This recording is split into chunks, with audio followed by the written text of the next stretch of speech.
नमस्कार प्यारे विद्यार्थियों, स्वागत है आपका दृष्टि टीचिंग एग्जाम्स में। आज हम लोग बात करेंगे यूजीसी नेट जेआरएफ के प्रथम प्रश्न पत्र के उच्चतर शिक्षा प्रणाली के एक बेहद महत्वपूर्ण बिंदु को लेकर। आप पाएंगे कि उच्चतर शिक्षा प्रणाली का जब आप पाठ्यक्रम देखते हैं तो उसमें सबसे पहले आपको यही बिंदु मिलता है, प्राचीन भारत में शिक्षा। ठीक है, तो प्राचीन भारत में शिक्षा ज्ञान को प्राप्त करने के ना दो प्रमुख ढंग होते थे। एक को कहा जाता है परा, और दूसरे को कहा जाता है अपरा। दूसरे को क्या कहा जाता है? अपरा। अब जो ये परा है, जो हमने बात की कि ज्ञान को प्राप्त करने के दो ढंग हैं, एक है परा यानी कि ऐसा ज्ञान जो हमें वेदों से प्राप्त होता है। हम क्या कहें? वेदों से प्राप्त ज्ञान। वेदों से प्राप्त ज्ञान। और जो परा है, जो वेदों से प्राप्त ज्ञान है, जो ऐसा ज्ञान है जो हमें वेदों से प्राप्त हुआ है, उसे उच्चतर और आध्यात्मिक ज्ञान कहा जाता है। उच्चतर और आध्यात्मिक ज्ञान। आध्यात्मिक ज्ञान, ये बात हो गई परा को लेकर। ठीक है, वेदों से प्राप्त ज्ञान है, वेदों से प्राप्त हुआ है, परा है। इसे हम उच्चतर और आध्यात्मिक ज्ञान कहते हैं। जो अपरा है अर्थात ऐसा ज्ञान जो हमें वेदों से प्राप्त नहीं हुआ। इसका अर्थ हुआ कि ऐसा ज्ञान जो हमें जीवन से मिलता है। क्या कहेंगे? जीवन से प्राप्त ज्ञान।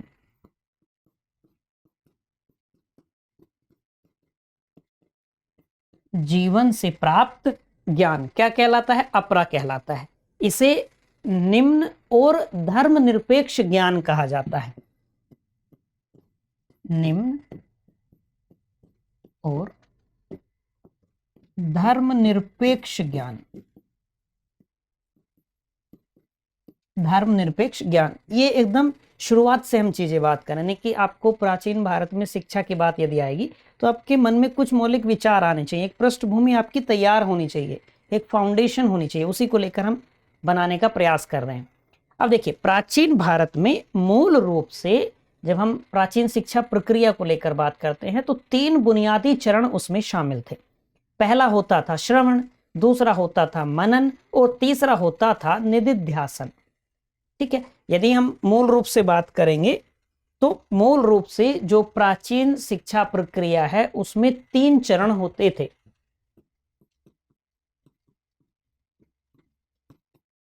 प्राचीन शिक्षा प्रक्रिया इसमें तीन चरण होते थे। एक होता था श्रवण, दूसरा है मनन, और तीसरा है निदिध्यासन। अब इन तीनों को बस समझ लीजिए आप, इन तीनों चरणों को समझ लीजिए। जैसे श्रवण की बात आई, श्रवण में तो आप एकदम आसानी से, बहुत सहज होकर, सरलता से कह पाएंगे, अर्थात ऐसा ज्ञान जो सुनकर प्राप्त हुआ है। जैसे आप पाएंगे कि ऋषि मुनि क्या करते थे, उनके शिष्य आगे बैठे होते थे और ऋषि मुनि उनको कुछ कुछ बातें, ज्ञान की बातें सुनाते थे, बोलते थे, उच्चारण करते थे, उनको वो बालक सुनते थे, उनके शिष्य, और ज्ञान प्राप्त करते थे।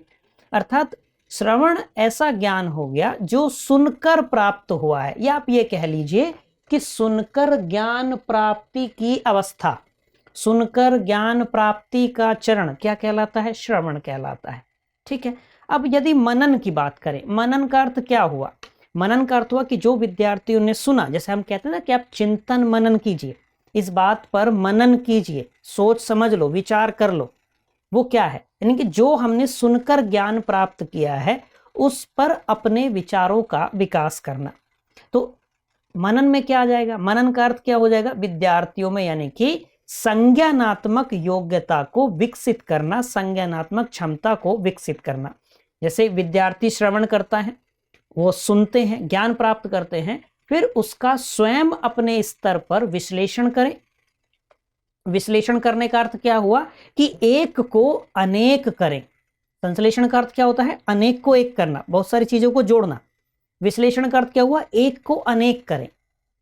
बात समझ पाए कि अपने स्तर पर विश्लेषण करें, वो अपने शिक्षक द्वारा, अपने गुरु द्वारा सिखाए गए शब्दों को, सिखाए गए ज्ञान को, सिखाए गए पाठों को आत्मसात करें और स्वयं अपने स्वयं के स्तर पर निष्कर्ष बनाए। और किस में आ जाएगा? मनन की बात हो गई। तीसरा बिंदु है, तीसरा चरण है, तीसरी अवस्था है निदिध्यासन की। निदिध्यासन का अर्थ है सत्य की समझ और उसे वास्तविक जीवन में लागू करना। अर्थात विद्यार्थियों ने, शिष्यों ने अपने गुरु से जो ज्ञान प्राप्त किया है, श्रवण के द्वारा ज्ञान प्राप्त किया, मनन की अवस्था में आए, चरण में आए तो उन्होंने उसका विश्लेषण किया और स्वयं के निष्कर्ष निकाले, स्वयं अपने निष्कर्ष बनाए। उसके बाद उस ज्ञान को अपने वास्तविक जीवन में लागू करना। बात समझ पाए? ये क्या है? निदिध्यासन है कि प्राप्त ज्ञान को अपने वास्तविक जीवन में लागू करना, अप्लाई करना। आप ये कह सकते हैं जैसे श्रवण में हमने क्या कहा? सुनकर प्राप्त ज्ञान या सुनकर ज्ञान प्राप्त। मनन में क्या कह सकते हैं? प्राप्त ज्ञान का विश्लेषण,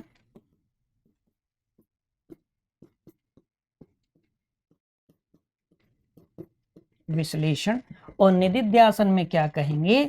जीवन में लागू करें, प्राप्त ज्ञान को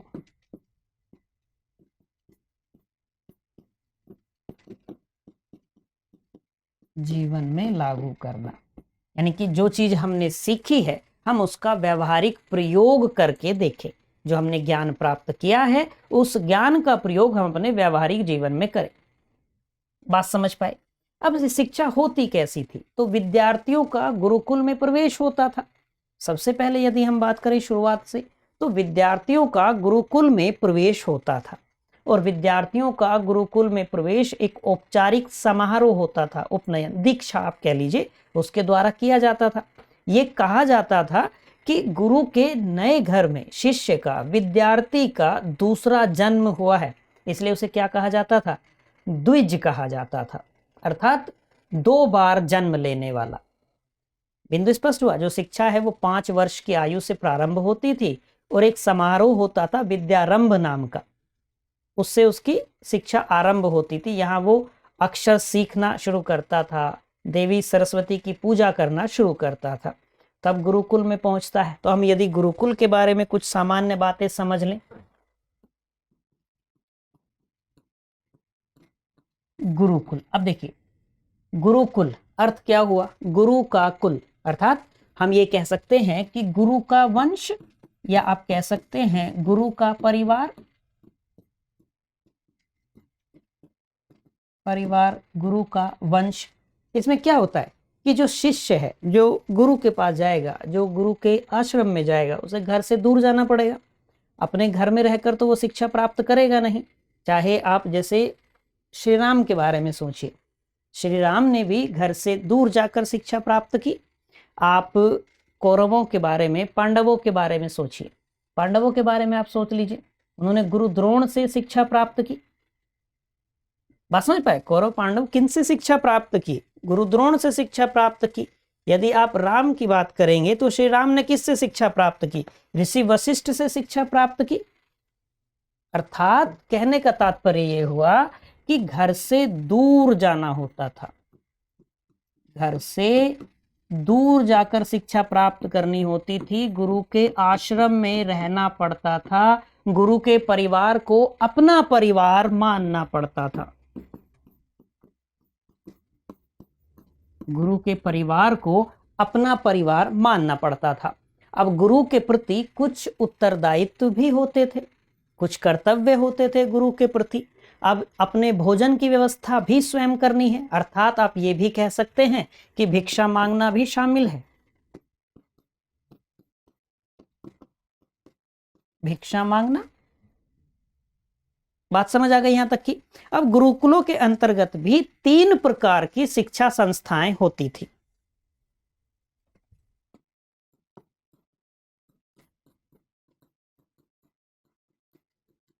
गुरुकुलों के अंतर्गत भी 3 प्रकार की शिक्षा संस्थाएं प्राचीन भारत में होती थी। जैसे एक हमने बात कर ली कि यही गुरुकुल है, गुरुकुल है। दूसरा होता था परिषद, दूसरा होता था परिषद, और तीसरा कहलाता था तपस्थली। तपस्थली, तपस्थली। तो हमने गुरुकुल को लेकर समझा है कि भाई क्या होगा कि विद्यार्थी जो शिष्य है वो गुरु के साथ रहकर, गुरु के आश्रम में रहकर शिक्षा प्राप्त करेंगे, ज्ञान प्राप्त करेंगे। गुरु के परिवार को अपना परिवार मानेंगे, गुरु के प्रति जो उनके कर्तव्य है उन कर्तव्यों का वो निर्वहन करेंगे, उन उत्तरदायित्वों की पूर्ति करेंगे। बिंदु स्पष्ट हुआ? यानी कि वो क्या करेंगे, एक तो अपने कार्य हैं, अपने भोजन की व्यवस्था भी खुद करनी है, जिसके लिए क्या होता था, भिक्षा मांग कर लानी है। गुरु के द्वारा ज्ञान दिया जाएगा, उस ज्ञान को प्राप्त करना है, उसके प्रति गुरु को लेकर कुछ कर्तव्य रहेंगे, कुछ उत्तरदायित्व रहेंगे, उनका निर्वहन भी करना है। बात समझ आ गई यहां तक की?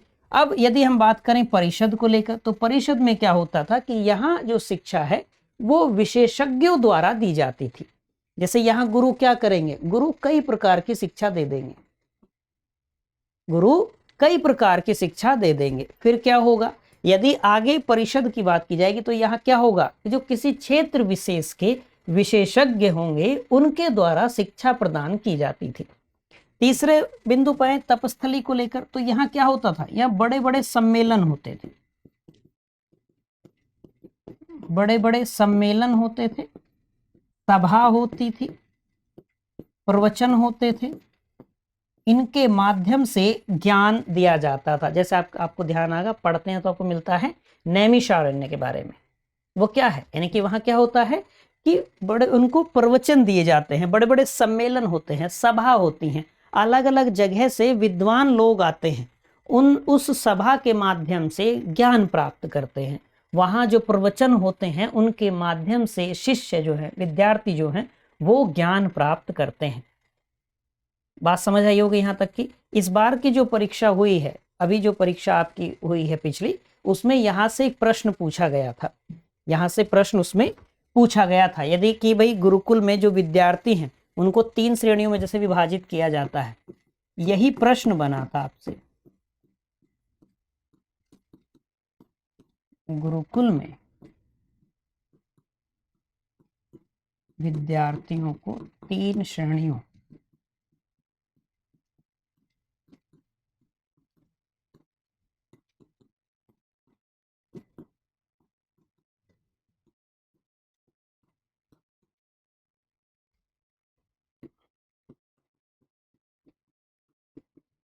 में विभाजित किया जाता था। यहीं से प्रश्न बना है आपका कि किस श्रेणी को क्या कहते हैं। जैसे एक है, सबसे पहले हम कहेंगे वसु, या कहीं कहीं आपको लिखा मिलेगा वासु, वसु या वासु। एक श्रेणी क्या है, वसु या वासु। अर्थात यहां ये ध्यान रखना है कि 24 वर्ष की आयु तक शिक्षा पाने वाले जो हों,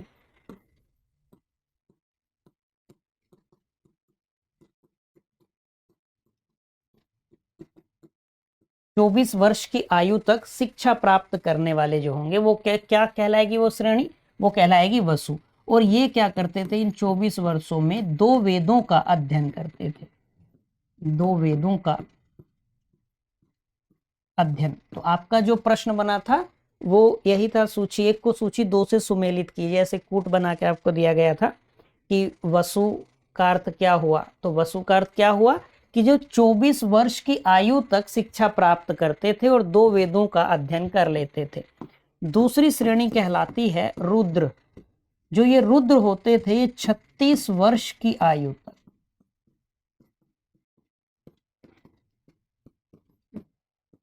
36 वर्ष की आयु तक शिक्षा प्राप्त करते थे। और ये 36 वर्ष की आयु में क्या करेंगे, 3 वेदों का अध्ययन कर लें, 3 वेदों का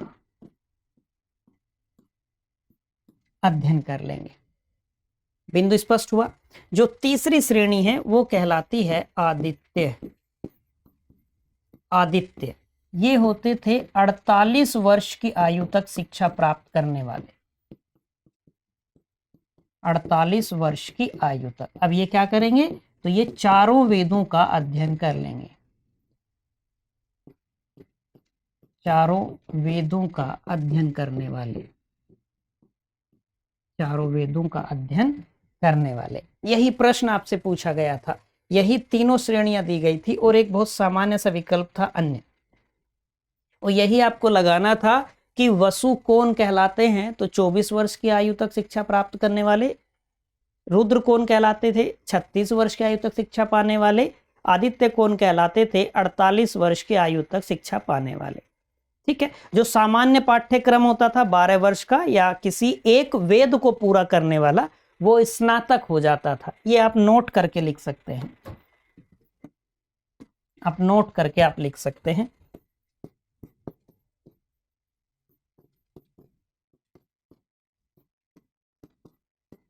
सामान्य पाठ्यक्रम कितने का है? हम कहें 12 वर्ष।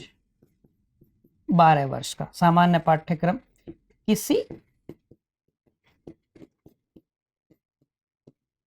एक वेद को पूरा, जो एक वेद का पूरा अध्ययन कर लेता था उसको कहा जाता था स्नातक। बिंदु स्पष्ट हुआ? अब कुछ बातें यहां से समझेंगे। जैसे आप बहुत विस्तार से ना जो शिक्षण विधियां हैं, अध्यापक केंद्रित शिक्षण विधियां, विद्यार्थी केंद्रित शिक्षण विधियां, ये आप बहुत विस्तार से पढ़ेंगे कक्षाओं के दौरान। यहीं से ये जन्म होता है जो हम अध्यापक केंद्रित शिक्षण विधि की बात करते हैं, जिसमें कौन शिक्षक केंद्र में है, जिसमें शिक्षक केंद्र में है। बात समझ पाए? जितनी सारी गतिविधियां होंगी, कक्षा का संचालन होगा, शिक्षण की गति होगी, किसके द्वारा निर्धारित की जाएगी? शिक्षक के द्वारा निर्धारित की जाएगी, अध्यापक के द्वारा निर्धारित की जाएगी। तो जो गुरुकुल शिक्षा प्रणाली है, गुरुकुल शिक्षा प्रणाली ने ही अध्यापक केंद्रित प्रणाली को जन्म दिया। जो अध्यापक केंद्रित शिक्षण विधियां हैं उनको जन्म दिया, ये आप कह सकते हैं। या आप ये कह सकते हैं कि अध्यापक केंद्रित प्रणाली स्थापित की, जिसमें विद्यार्थियों को कठोर अनुशासन और अपने गुरु के प्रति कुछ दायित्वों के अधीन रहना होता था, गुरु के कुछ आदेशों का पालन करना होता था। बातें समझ आ गई यहां तक की? तो जो आप उच्चतर शिक्षा प्रणाली में भी कुछ बातें आपके सामने आती हैं। शिक्षण अभिवृत्ति पढ़ते समय जो आप पढ़ते हैं अध्यापक केंद्रित विधियां, विद्यार्थी केंद्रित विधियां, तो अध्यापक केंद्रित विधियों का सरल अर्थ क्या हुआ? आप कहेंगे सहजता के साथ, जिनमें केंद्र में कौन है? अध्यापक केंद्र में है। विद्यार्थी केंद्रित की यदि बात करेंगे तो उसमें केंद्र में कौन है? विद्यार्थी केंद्रित में है। बात समझ पाए? तो गुरुकुल में कैसी व्यवस्था थी? यदि आपसे शिक्षा प्रणाली को लेकर पूछा जाए तो आप क्या कह पाएंगे सहज होकर एकदम? आप कहेंगे कि वहां तो गुरु केंद्र में होते थे। गुरु केंद्र में होते थे, इसका अर्थ क्या हुआ? अध्यापक केंद्र में है। यानी कि जितनी भी शिक्षण गतिविधियों का आयोजन किया जाएगा किसके अनुसार होगा? गुरु के अनुसार होगा। जो अधिगम की गति होगी, जो शिक्षण की गति होगी, उसको कौन निर्धारित करेगा? उसको गुरु निर्धारित करेंगे। बात समझ पा रहे हैं? तो आप ये कह सकते हैं कि गुरुकुल शिक्षा प्रणाली ने ही अध्यापक केंद्रित प्रणाली स्थापित की, जहां कठोर अनुशासन है, विद्यार्थी को कुछ दायित्व हैं गुरु के प्रति, उनके अधीन रहना होता था। बहरहाल जो आपको ध्यान रखने वाली बात है, ये जो 3 श्रेणियां हैं, हालांकि इसी बार अभी प्रश्न यहां से पूछा गया है, अगली बार जब प्रश्न पूछा जाएगा किसी अन्य रूप से पूछा जा सकता है। बिंदु स्पष्ट है? आपसे विद्यारंभ को लेकर प्रश्न पूछा जा सकता है, उपनयन को लेकर प्रश्न पूछा जा सकता है, या द्विज को लेकर प्रश्न पूछा जा सकता है, ऐसे भी पूछा, या परा को लेकर, अपरा को लेकर आपसे प्रश्न पूछा जा सकता है। निदिध्यासन को लेकर प्रश्न बन सकता है, मनन को लेकर प्रश्न बन सकता है, श्रवण को लेकर प्रश्न बन सकता है। तो आप ध्यान रखेंगे कि ज्ञान को प्राप्त करने के 2 प्रमुख ढंग होते हैं, एक परा और एक अपरा। परा मतलब ऐसा ज्ञान जो वेदों से प्राप्त होता है, वो उच्चतर ज्ञान है, वो आध्यात्मिक ज्ञान है। अपरा क्या है? ऐसा ज्ञान जो हमें जीवन से मिलता है, जो हम अपने जीवन के अनुभव से सीखते हैं, उसको निम्न और धर्मनिरपेक्ष ज्ञान कहा गया। बिंदु स्पष्ट है? मूल रूप से प्राचीन शिक्षा प्रक्रिया में 3 बुनियादी चरण शामिल होते थे, श्रवण, मनन और निदिध्यासन। श्रवण में क्या होता था कि जो शिष्य है वो गुरु की बातों को सुनकर ज्ञान प्राप्त करते थे। जो मनन है उसका अर्थ हुआ कि जो श्रवण के द्वारा शिष्यों ने, विद्यार्थियों ने ज्ञान प्राप्त किया है, वो उसका विश्लेषण करते थे, अपने स्वयं के निष्कर्ष बनाते थे।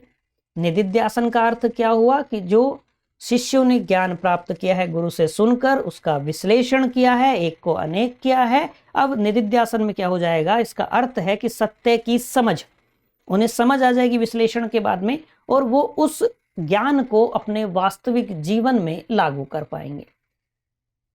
बिंदु स्पष्ट हो गया? हमने तपस्थली को लेकर बात की, हमने गुरुकुल को लेकर बात कर ली, हमने गुरुकुल में जो विद्यार्थियों की 3 श्रेणियां हैं, जिसमें वसु को लेकर, रुद्र को लेकर और आदित्य को लेकर हमने बात की, वो सारी बात हमने कर ली। हमने गुरुकुल, परिषद और तपस्थली को लेकर बात कर ली। मैं ये उम्मीद करता हूं कि जो प्राचीन भारत में शिक्षा थी उसको लेकर आपकी सामान्य समझबूझ बनी होगी, कुछ नई चीजें आपने आज भी अवश्य ही सीखी होंगी। आज के लिए इतना ही रखते हैं, मिलते हैं आपसे किसी अगली क्लास में किसी अगले बिंदु के साथ में। Till then bye bye, have a nice day.